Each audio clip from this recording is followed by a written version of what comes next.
All right, what is up, guys? We're officially live here on Twitter, on on YouTube as well. Sorry, I'm blasting the link out to everybody so we can get people funneled in here. But I'm glad to be back on here, guys. Yesterday I had to deal with some bullshit with my car. Today we got to deal with Bro's internet being down right now. So we're going through it right now. Maybe he can join us later, maybe not. But the show must go on. We must give the people what they want, guys. If you're watching us on Twitter, if you're watching us on YouTube, anywhere you're watching us right now, guys, please spam that like button for me one time for the one time, guys. We're trying to get everybody in here. How we doing today, Groovy Caps? Glad to have you back in here, my brother. This is going to be me interacting with y'all, the chat, guys. We're going to get some free plays in here. We're going to talk about some of the biggest games of the upcoming weekend and what we're liking in those games. And ultimately, we're going to get y'all up out of here, man. So we got a long show prepared for y'all today. Unfortunately, Bro couldn't make it today. Man, I haven't gone solo in a fat minute, so worried about to get this thing going. Okay, you're going hard on the under. Oh, yeah, we're about to talk about that pick here in a second, guys. You already know that. But, yeah, guys, we're excited for today so far. Baseball is not looking like it's going to be too kind to me today. It's going to come down to what happens in this Diamondbacks game, ultimately, for how we do today. Man, I try to tell you, bro, do not bet on the White Sox. Come on, guys, do not bet on the White Sox. I cannot express it enough. I think they're what now? They're 31 and 103, I think, or 104. Like the White Sox might actually go down as the worst team in MLB history. Bro's Wi-Fi is like fucked up right now, so that's the only reason why he's not on here with me right now. But all right, guys, we blast this out. I'm blasting this out right now, and then we're gonna get into it. Drop in the chat, guys, any games y'all want to hear me talk about, anything y'all are looking at on today's slate. Let me know because we're about to talk about every single one of them on here. Under in the Jacksonville State game. Yeah, so look, guys, I think there's going to be rain in this game. Ultimately, yeah, we'll talk about this one first here. So it looks like there's going to be a strong rain in this game today. Jacksonville State runs the ball a ton. I believe they ran the ball 49 times per game last season. So Jacksonville State's probably going to try to run down the throats today of Coastal Carolina. Coastal Carolina has lost a lot of players. I appreciate you, Cameron. Coastal Carolina, guys, lost a lot of players right now to the transfer portal. They lost 29 players. That was all the players they had when they had Jamie Chadwell, and their Jamie Chadwell's at Liberty now. That's why Liberty's so damn good. They're missing a lot of production right now, and I don't think that's going to be good for them today. Ultimately, guys, I think they're going to run down their throats here in this game, and I think they're going to keep their foot. Also, too, like Coastal Carolina's best part of their defense is their secondary. Their front seven is pretty bad, so I think they're going to get pushed around. Jacksonville State has a really good offensive line for a G5 team, and then Rich Rodriguez is a better coach. They built a great program. I'm not really buying what's going on over there right now with Tim Beck. I don't like what he's doing, so I'm going to take him there in this game today. Oh, yeah, we'll talk about Mac Brown versus Minnesota here next. Hell yeah, Marlins got to keep putting on for me. You all know it's going to be a sweaty next hour and a half when you're relying on the Marlins to give you an even day-to-day in baseball. That's when you know.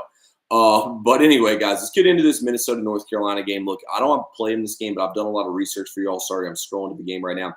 So it looks like the number's down to 1.5 here. So Minnesota's starting running back and their best wide receiver are both currently listed as questionable. I mean, y'all know how it goes in college. Apparently, we'll know 2 hours before kick. Apparently, they pushed the start of the game back till 9 p.m. because of bad weather. The game was supposed to start at 8. Now it's going to start at 9 due to weather.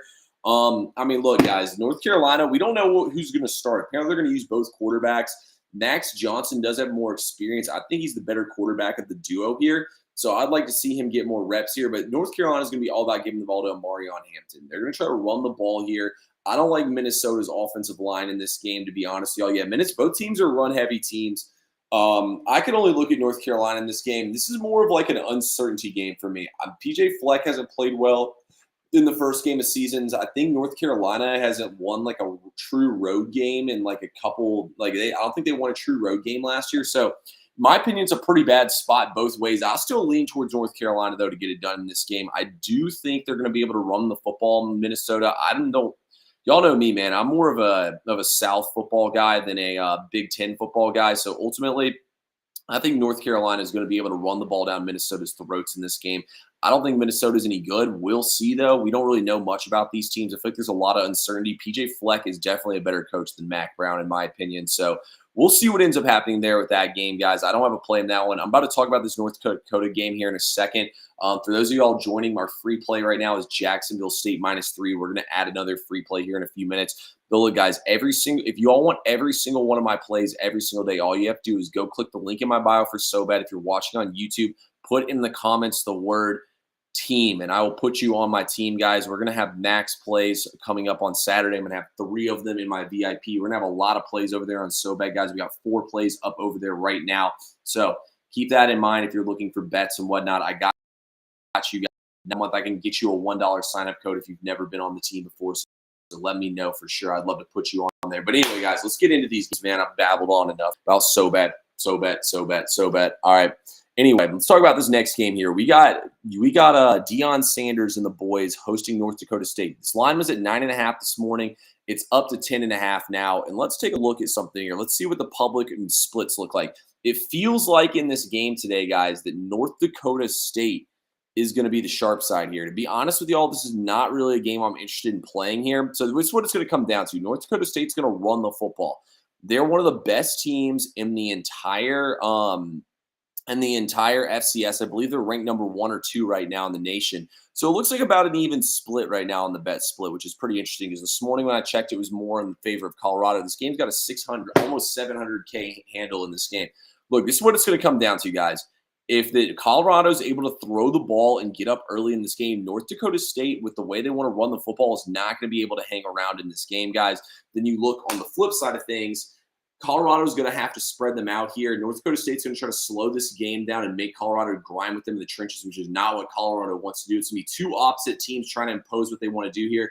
Honestly, I'm a little worried about these FCS teams, considering the fact that the team who played, who was it who played, I can't think of the name of them. They played New Mexico. They're ranked 5th right now.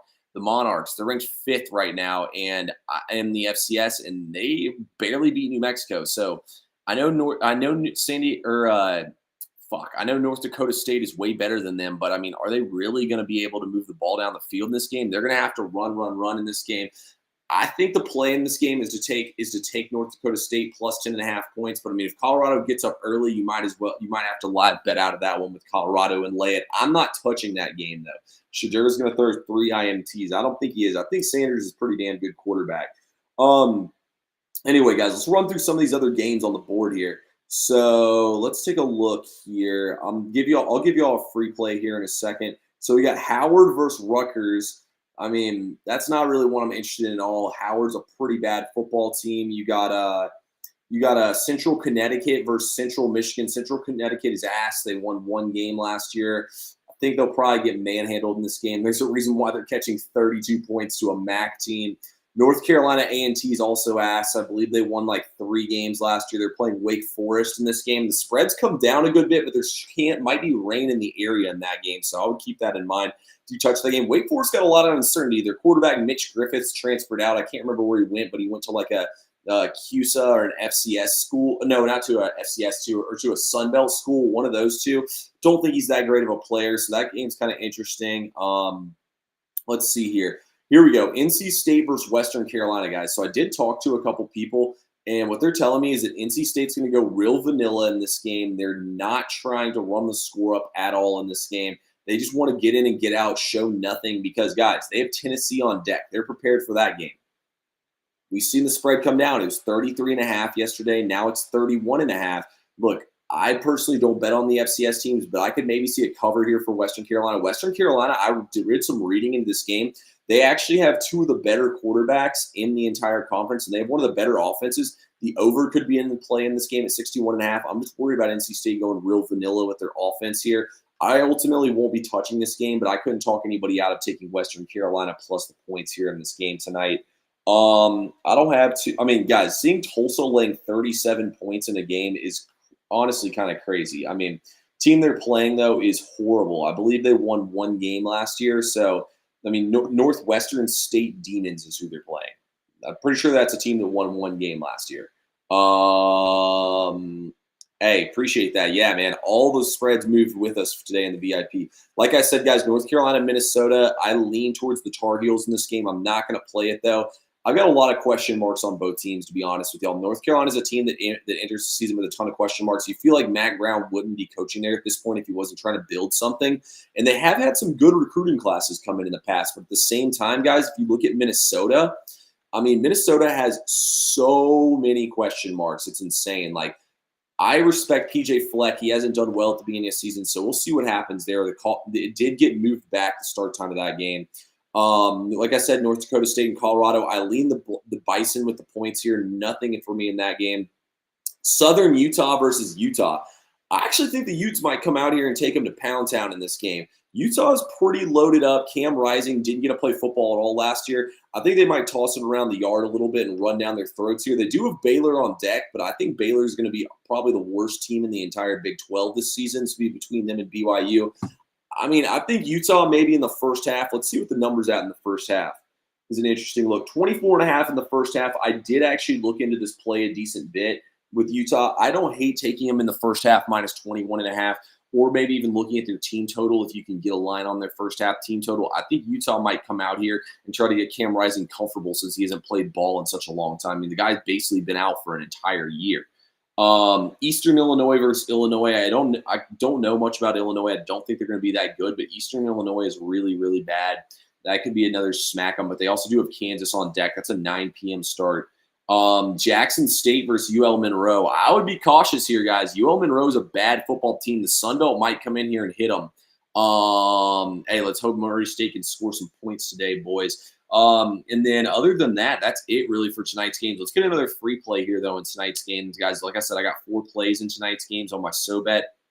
We're going to go to Arkansas Pine Bluff versus Arkansas.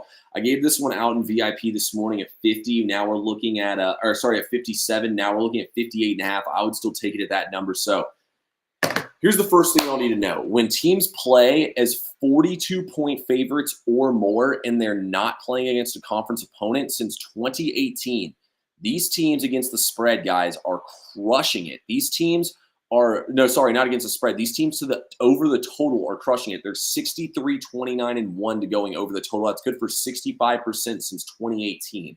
So first of all, we have that in play here on the over. The next thing that we have, oh, guys, by the way, Trent took Colorado, so North Dakota State's definitely going to cover. But, guys, the next thing you got to look at here between Arkansas and Arkansas Pine Bluff in this game is Arkansas brings in Bobby Petrino. Yes, they have Oklahoma State on deck, but they got Taylon Green in here and basically on a brand new offense. They're going to run the offense out there, score some points quick and early in this game. I think in the first half, Arkansas gets out to a big lead. Then we see in the second half, the backups come in. And this is what's going to happen when the backups come in. Pine Bluff is playing to not get shut out in this game. They're going to go as hard as they can to possibly score some points here. I think they're easily going to be able to get a touchdown, maybe 2 touchdowns on the board. It's not like Arkansas is that great of an SEC team. Their win total is 4.5 for crying out loud. I think they can get 1 to 2 touchdowns on the board, and that might be all we need because we're going to get 50 points in this game from Arkansas easily. My final score prediction is 52-7. Anything under 59, I'd take the over in this game. I don't see how we don't end up going over the total in this game. But yeah, guys, that's what I'm looking at for tonight. I'll go ahead and talk a little bit about tomorrow's games as well. Let me know in the comments, guys, any games y'all want to hear me talk about. Yes, sir. Let's go, guys. We got football back, baby. Tomorrow's games aren't that great. Honestly, I'm probably going to end up laying the lumber here with Oklahoma against Temple. Let's get a little trend out here. Here's some trends for everybody, guys. I sent these to VIP earlier. I like to just kind of let everybody know stuff. So college football week 1 if this is your first game of the season, you're a big favorite. So home favorites definitely do better than away favorites. But here's the kicker on this. Home favorites versus FBS teams, not versus FCS teams, versus FBS teams. If you're minus 10 or higher, since 2018, excluding COVID, you're 61, 44, and 1 against the spread. That's 58%. As 17 points favorites or higher, you're 46, 36, and 1. That's 56% against the spread. As 24-point favorites or higher, you're 26, 20, and 1. That's 56.5%. Not that great on any of those yet. But here's the one. As minus 30-point favorites or higher, you're 20, 10, and 1 against the number. That's good for 66.7%. That criteria right there, meets Oklahoma. I'm telling you guys, Temple is horrible. They have a whole new offensive line that have never played a game before in the FBS. Some of these guys started in the FCS. Their quarterback was actually good last year, E.J. Warner, Kurt Warner's son. He's gone. He transferred. I can't remember where he transferred to, but he transferred to another school. Also, here's another kicker why you want to go against Temple. Temple is not only is Temple bad, their defense is horrible, the secondary is horrible, but last season, Oklahoma scored 73 points against Arkansas State in the first game of the season. They're clearly going to try to exercise some demons here, run it up. Jackson Arnold was horrible in that bowl game. He threw 5 interceptions. You want to get Jackson Arnold comfortable. I mean, they should be able to house Houston next week, but still, though, you don't want Jackson Arnold getting ready for that next game, not looking good. They want to come out here, have a good game. I mean, Venables, if they have a bad season this year, Venables could get fired. Like, it's not out of the realm. Danny Stutzman, stud linebacker, he's back. Everything's in place here for Oklahoma. I'm definitely going to have Oklahoma minus 42.5 on my card tomorrow. Go ahead and mark me down for that. Other than that, for tomorrow, I will have a play probably. I may or may not have a play in this Western Michigan game versus Wisconsin. I definitely like that game. FAU versus Michigan State's interesting, to be honest with y'all. At 14, I don't like it as much. At 13.5, or at 11 on the opener, I was considered playing it. Think about this. This is Jonathan Smith. He's the head coach. He came over from Oregon State last year. He's got Aiden Childs in there, a ton of transfers in here. This is going to be their first game with him being the head coach. I think he wants to come in here and make a statement for Michigan State, who's been horrible the last couple of years.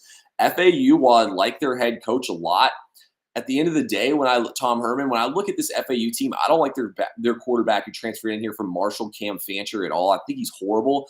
I think they might be a little in over their heads. I believe Michigan State, let me look at their schedule. They might have a look-ahead spot here.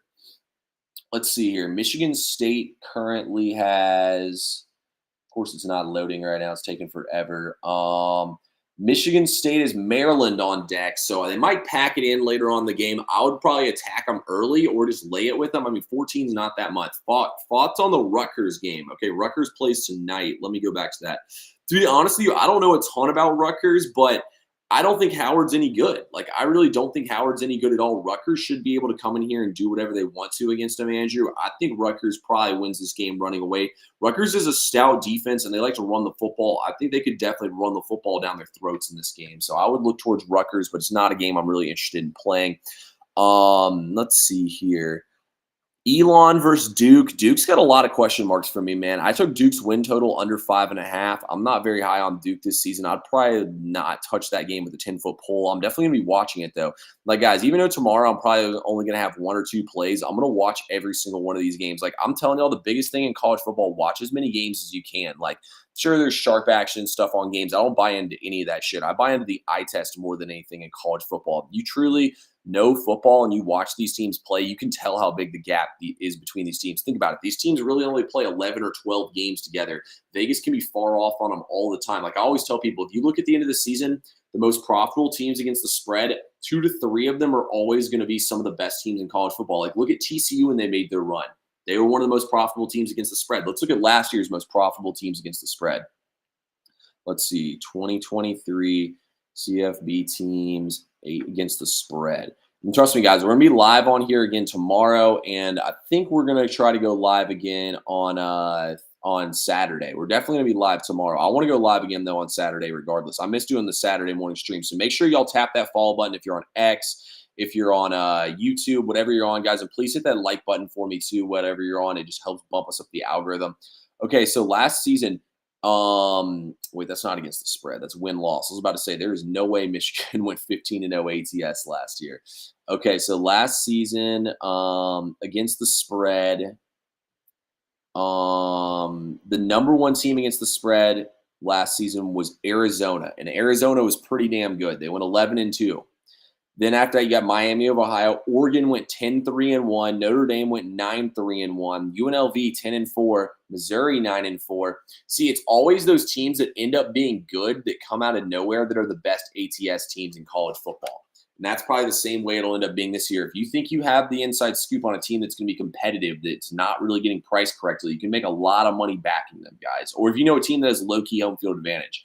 But yeah, I will say the TCU Stanford game on the night game, I do lean the over, and I actually kind of lean towards TCU. Stanford is a feisty offense, though, honestly. So I might get involved in this game. We'll see. I'm gonna have to love a play though to hop in on this game. Like starts at 10:30, man. I'm gonna have to be up early on Saturday. Like Saturday morning, I'm probably gonna be up by 7 o'clock. Like I can't sleep past 7 o'clock. I slept till 8 last Saturday and almost ruined my entire day. I almost didn't even get ready in time. Penn State, West Virginia is going to be interesting. I don't know why the spread's dropping so much. Like I make this spread 14.5. I've crunched some numbers again and I got to 12.5. But that was with me trying to like upgrade West Virginia as much as I possibly could. I can't drop below 12.5. So I need to figure out like if Penn State is suspensions or something here. Like I got my ear to the streets. If anybody knows anything about Penn State, inside information, please put it in the chat right now.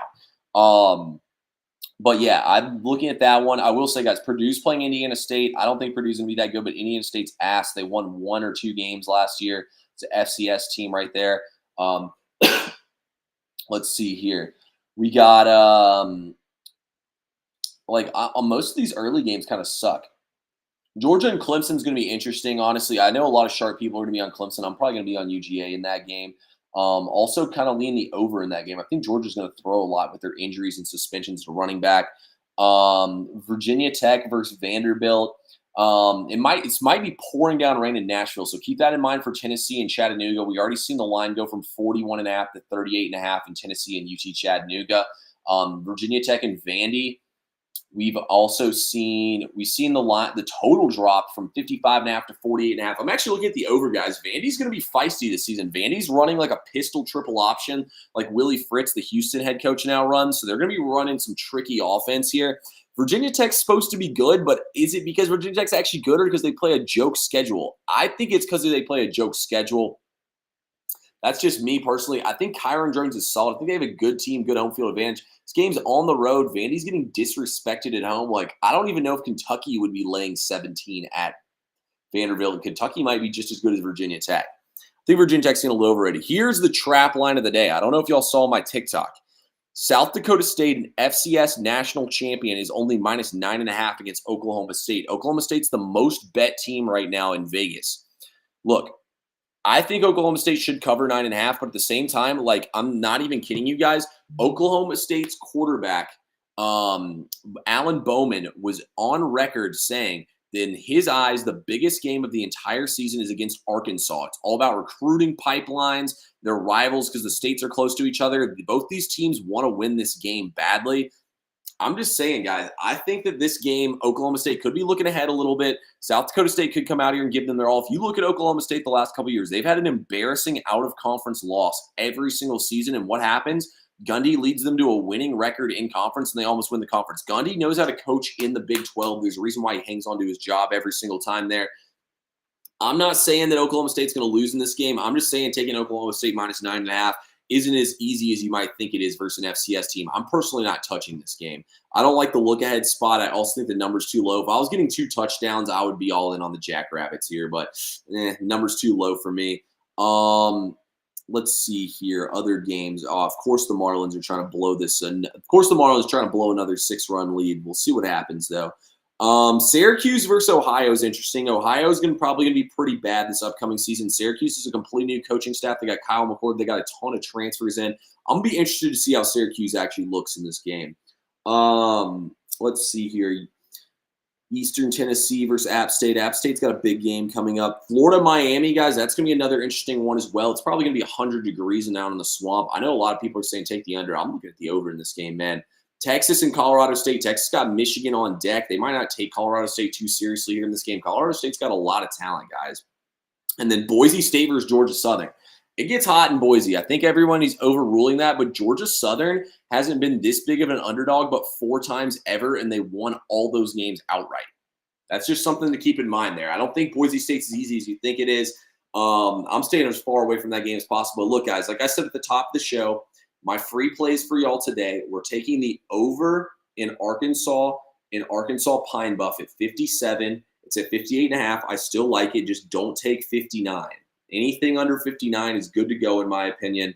And then also, too, we're taking Jacksonville State -3. I lean North Dakota State, and I lean North Carolina. I'm not playing either of those games. It's too many uncertainties for me in those games. I feel like you got to pay a tax on Colorado, and I just don't think they're that good. I took their win total under 9.5, or under 5.5. But all right, guys, that's all we got for today's show. If you haven't already, click the follow button, click the like button for me, please. We'll be back on here live tomorrow. Bro couldn't make it today. He was having technical difficulties, but we'll be back live once again tomorrow. And also, too, guys, if y'all want to get all my plays every single day, comment the word team if you're watching me on X, if you're watching me on YouTube, put it in the comments. I'll come in there. I'll personally message you, and I'll send you a code for a $1 sign up. I don't know if I can or not on YouTube, but if you do, I'll redirect you to one of my socials. I'm TP3 Bets on TikTok, Twitter, and Instagram. We'll figure it out on there, but just put the word team in there, hit the follow button, hit the like button. We'll be back on here tomorrow, guys. Hey, let's go Jacksonville State. Let's go Gamecocks, and let's go our points in the arc.